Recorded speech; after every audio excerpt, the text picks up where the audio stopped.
En nuestro país recordamos el día de hoy, el Día del Padre. Y hoy damos gracias a nuestro Padre Celestial, Creador del cielo y de la tierra, que nos ha prestado vida, nos ha prestado salud, alimento, un vestido para nuestros cuerpos, pero sobre todo nos ha dado la salvación. Fuimos rescatados del reino de Satanás y ahora somos ciudadanos del reino de los cielos, gracias a un Padre que nos amó y que nos ama y que en la cruz del Calvario pagó por nuestros pecados. Es lo más importante que nos ha dado Dios y hoy día le damos gracias y decimos: Padre nuestro que estás en los cielos. Vamos a estudiar con su bendición el tema un padre llamado Jairo. ¿Cuál fue la acción de un padre con una hija que Dios le había dado que estaba moribunda? Primero debemos entender cuál es el llamado que tenemos todos los padres. Todos los padres tenemos un llamado y tenemos que obedecerlo. Los invito a abrir las Biblias en Deuteronomio capítulo 6, versículos del 4 al 9. Deuteronomio 6, del 4 al 9. Oye Israel, Jehová nuestro Dios, Jehová uno es, y amarás a Jehová tu Dios de todo tu corazón y de toda tu alma y con todas tus fuerzas.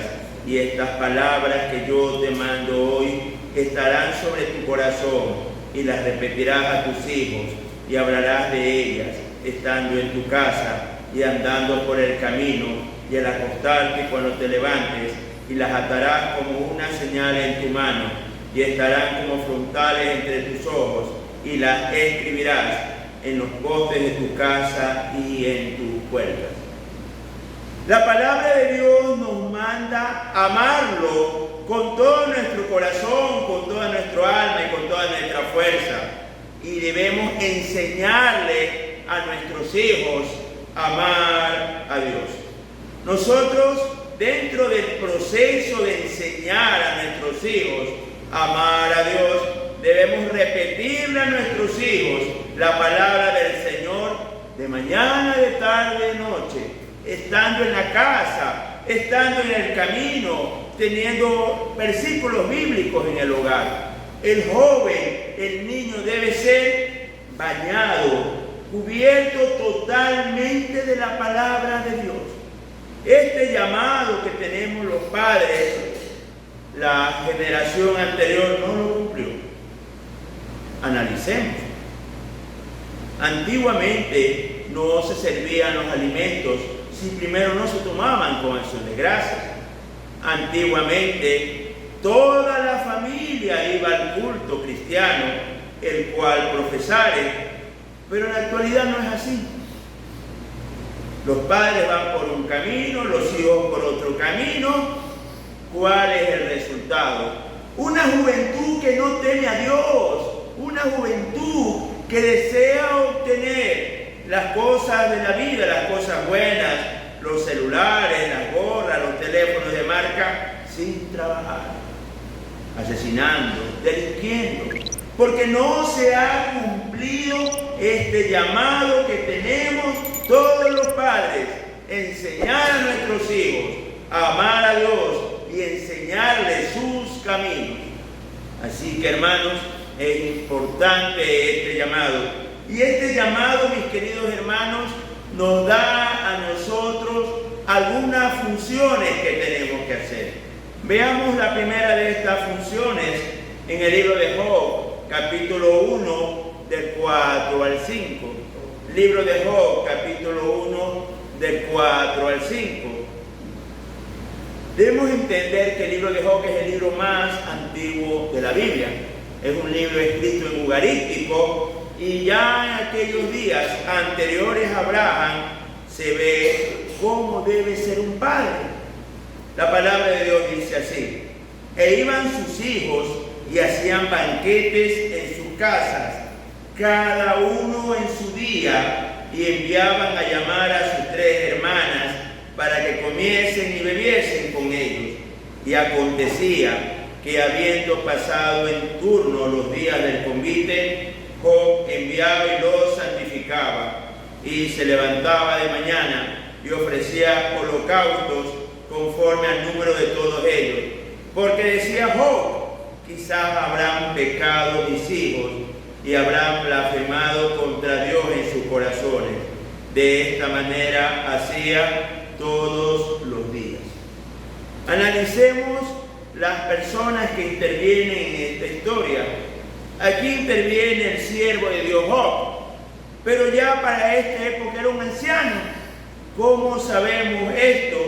Porque los hijos de Job ya no vivían con él.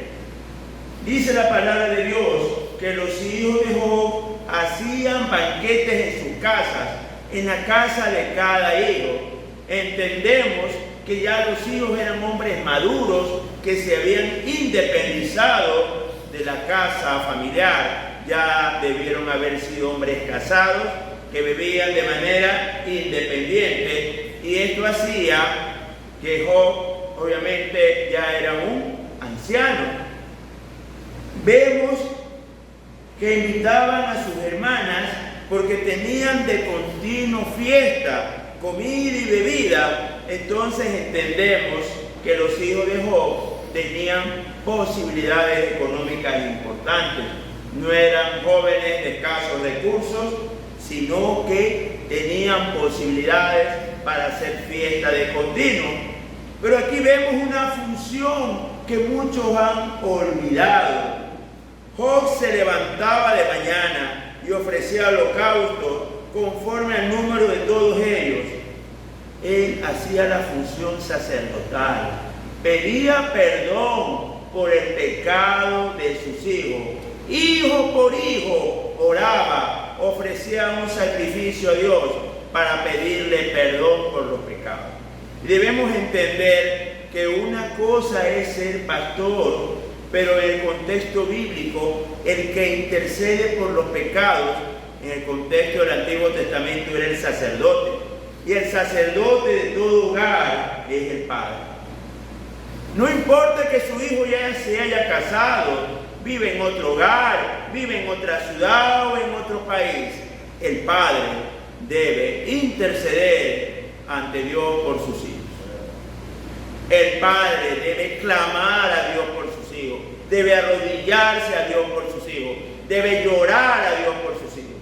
Vemos que ya los hijos tenían su casa independiente. No pedía por casa para los hijos ni por trabajo, porque vemos que tenían ellos posibilidades. Pero ¿qué vemos aquí? Un padre sacerdote que se enfrentaba ante Dios, suplicando y rogando a Dios por sus hijos. Muchos dirán: bueno, con tanta fiesta eran pecadores. No, tenía buenos hijos. Dice aquí la palabra del Señor, porque decía Job: quizás habrán pecado mis hijos. Quizás. Quiere decir que los hijos de Job eran hijos creyentes, eran hijos buenos. Quizás un mal pensamiento, quizás una palabra vaga, quizás, pero yo voy a pedirle a Dios para que Dios me los perdone. Y aquí salta una pregunta: yo estoy siendo sacerdote para mis hijos. Entonces vemos que enseñar el camino de Dios implica algunas actividades. Veamos otra actividad en Proverbios 1:8. Oye, hijo mío, la instrucción de tu padre y no desprecies la dirección de tu madre. El padre debe instruir, y aquí no se está hablando de la palabra de Dios, sino cómo saludar, cómo comportarse en los trabajos, cómo comportarse en el día a día. Hay dos formas de aprender, y aquí me dirijo a los hijos. Usted puede aprender por la instrucción de su padre o puede aprender por los golpes de la vida. Hoy día se dice que a los jóvenes les falta inteligencia emocional, cómo relacionarse en los trabajos, cómo relacionarse con el jefe, cómo relacionarse con los compañeros, cuando esto es instrucción de tu padre. Oye, hijo mío, la instrucción de tu padre. Y el padre debe instruir a su hijo, cosa que no se hace el día de hoy. Nos quejamos de que los hijos son borrachos, son drogadictos, son malos esposos. Pregunto yo, ¿qué les enseñó el padre? Porque esa instrucción debe darle el padre. Si el padre es un caballero, los hijos serán unos caballeros, porque fueron instruidos y vieron el ejemplo de un padre temeroso de Dios. ¿Qué otras funciones van de la mano con el llamado a ser padre? Primera de Timoteo 5:8.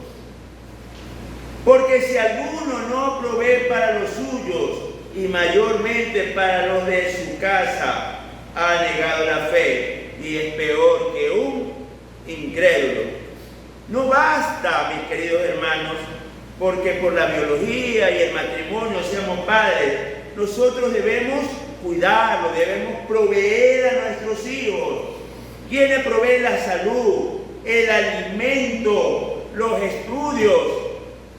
El Padre. El Padre. Lastimosamente, en el siglo XXI, lo que tenemos son personas que se creen muy guapos, muy galanes y quieren tener hijos regados por todos lados. ¿Y la manutención? Bien, gracias. Tener un hijo es herencia de Dios y usted debe cuidar esa herencia, proveyendo todo lo necesario para su sustento. ¿Qué otra cosa va con el llamado de los padres? Veamos 2 de Corintios capítulo 12 versículo 14. 2 de Corintios capítulo 12 versículo 14. He aquí por tercera vez estoy preparado para ir a vosotros y no os seré gravoso, porque no busco lo vuestro, sino a vosotros. Pues no deben atesorar los hijos para los padres, sino los padres para los hijos. El fruto del trabajo de un padre es para que sea heredado por los hijos. El día de hoy, Europa, Estados Unidos, ¿qué hacen? Ya se jubiló, vende todo y va a recorrer el mundo. Y verá usted padres mochileros o los grandes navíos que están navegando en el mundo, disfrutando y gastando el fruto de su trabajo. Pero la Biblia dice otra cosa. La Biblia dice que el padre atesora para los hijos. Y es algo que entendió bien de forma religiosa Israel. Muchos preguntan por qué los hombres más ricos del mundo son judíos. Y hablan de los Rockefeller y de muchas familias que gobiernan el petróleo, los diamantes, la banca mundial, porque ellos han entendido este versículo bíblico. Los padres atesoran para los hijos. ¿Qué quiere decir? Que usted fue pobre y a lo mucho le pudo dejar 2 prendas de ropa, pero ese hijo que heredó 2 prendas de ropa, quizás heredará una pequeña casa de caña y así va a ir aumentando con el devenir de los hijos. Y si usted se pone a analizar cualquier familia de origen israelita, de aquellos que se les dice muy millonarios o multimillonarios, son familias que han ido atesorando para los hijos 200, 300, 400 años. Porque esto manda la Biblia. Porque nosotros debemos entender que la familia fue creada por Dios. ¿Para qué? Para que el padre cuide al hijo. Para que una vez que el padre esté anciano y ya no pueda valerse por sí solo, el hijo cuide al padre con los bienes que han venido atesorando 3, 4, 5 generaciones atrás. Y usted dirá, es que ellos tienen más suerte. No, se dejan guiar por la Biblia. Y Dios no se equivoca, el hombre sí. La filosofía del hombre es efímera, pero la palabra de Dios es eterna. El padre guarda para sus hijos. Y así el hijo guarda para sus hijos. Y vemos que las familias se sustentan por la provisión de algunas generaciones. Pero aquí en la Biblia hemos encontrado a un padre que cumple todos estos requisitos, pero llega el momento del sufrimiento, el dolor y la crisis. Veamos Lucas 8, del 40 al 42. El Evangelio de Lucas 8, del 40 al 42. Cuando volvió Jesús, le recibió la multitud con gozo, porque todos le esperaban. Entonces vino un varón llamado Jairo, que era principal de la sinagoga, y postrándose a los pies de Jesús, le rogaba que entrase en su casa, porque tenía una hija única, como de 12 años, que se estaba muriendo. Claro que el hombre estaba en crisis. ¿Cómo puede estar un padre cuando un hijo se le está muriendo? ¿Cómo está el ánimo? ¿Cómo está su corazón? Destrozado. Y no era un hombre cualquiera. Dice la palabra del Señor que era el principal de la sinagoga, el hombre que más sabía la Escritura, el hombre que enseñaba a los demás la palabra del Señor, el hombre que administraba los recursos que la gente diezmaba y ofrendaba en la obra del Señor. Podríamos decir que este Jairo cumplía todos los requisitos de un padre. Enseñaba a su hija los caminos de Dios, intercedía por los pecados de ella, que éste instruía a su hija, que proveía para ella. Era un padre conforme a la voluntad de Dios, y su hija se le estaba muriendo. ¿Qué hizo este varón? Jairo reconoció a Jesús. Recordemos que el pueblo de Israel no reconoció a Jesús como Mesías, pero sabemos por el texto bíblico que Jairo sí lo hizo, porque Jairo se postró a los pies de Jesús y le rogaba que entrase en su casa. Veamos primera de Juan, capítulo 4, versículo 6. Nosotros somos de Dios. El que conoce a Dios nos oye. El que no es de Dios no nos oye. En esto conocemos el espíritu de verdad y el espíritu de error. Porque este principal de la sinagoga reconoció a Jesús, porque el Espíritu Santo, el Espíritu de la verdad, le hizo reconocer que Jesús era el Mesías. Nadie se puede convertir sin que el Espíritu Santo de Dios lo convierta, hable a su corazón. Y este Jairo, dejando atrás los preceptos judíos, se postra ante Jesús. Y no solo esto, él se humilla ante Jesús y le ruega: Señor, entre en mi casa y sana a mi hija. ¿Usted ha rogado a Dios por sus hijos? ¿Usted ha clamado a Dios por sus hijos? Veamos segunda de Crónicas, capítulo 4, del 7 al 14. Si se humillare mi pueblo, sobre el cual mi nombre es invocado, y oraren, y buscaren mi rostro, y se convirtieron de sus malos caminos, entonces yo iré desde los cielos, y perdonaré sus pecados, y sanaré su tierra. Si la gente se humilla, oraren y buscaren el rostro de Dios, el Señor oye desde los cielos. Y aquí vemos un Padre que Dios escuchó su clamor, que Dios escuchó su ruego, porque había puesto su fe en Jesús. Veamos el Evangelio de Mateo, capítulo 9, del 27 al 28. Pasando Jesús de allí, le siguieron dos ciegos dando voces y diciendo: ten misericordia de nosotros, hijo de David. Y llegando a la casa, vinieron a él los ciegos, y Jesús les dijo: ¿creéis que puedo hacer esto? Ellos dijeron: sí, Señor. Amados hermanos, Jairo creyó que Jesús podía levantar a su hija moribunda. Y yo quiero dirigirme a todos los padres que escuchan este mensaje. Amado hermano, ¿usted cree que Jesús puede responder las oraciones que usted hace por sus hijos? ¿Usted cree que Dios puede responder las oraciones que usted hace por sus hijos?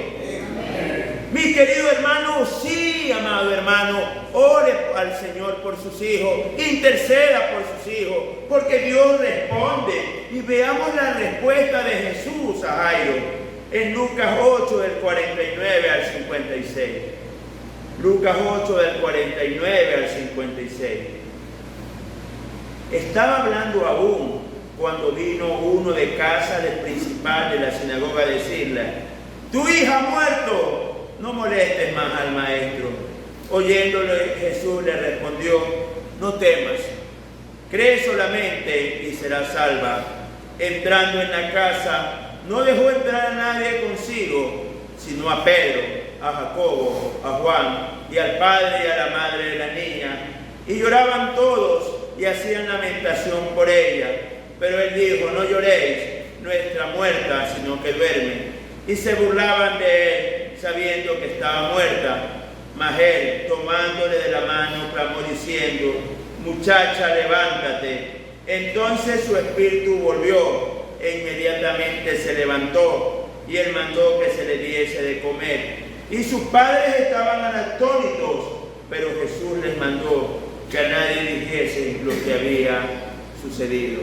Amados hermanos, había una niña muerta, y Jesús respondió por oración de un padre que fue a buscarla, que se arrodilló, que se humilló y le pidió que fuese a su casa para salvar a su hijo.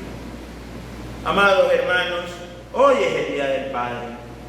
Muchos se regocijarán, se servirán alimentos deliciosos, se abrazarán, compartirán regalos, pero no podemos olvidar lo más importante: a nuestro Padre Celestial y cómo debemos ser como padres. Aquí Jairo nos lo enseña. Debemos enseñar a nuestros hijos, instruir a nuestros hijos, proveer para nuestros hijos, pero sobre todo, llevarlos a los pies de Jesús. Sigamos clamando, sigamos orando, sigamos llorando, porque la respuesta de Jesús siempre es afirmativa cuando usted tiene un corazón sincero para el Señor. Amado hermano, ¿usted cree que Jesús puede responder sus oraciones? Dios me lo bendiga y sigamos siendo padres como Jairo, llevando a nuestros hijos a Jesús.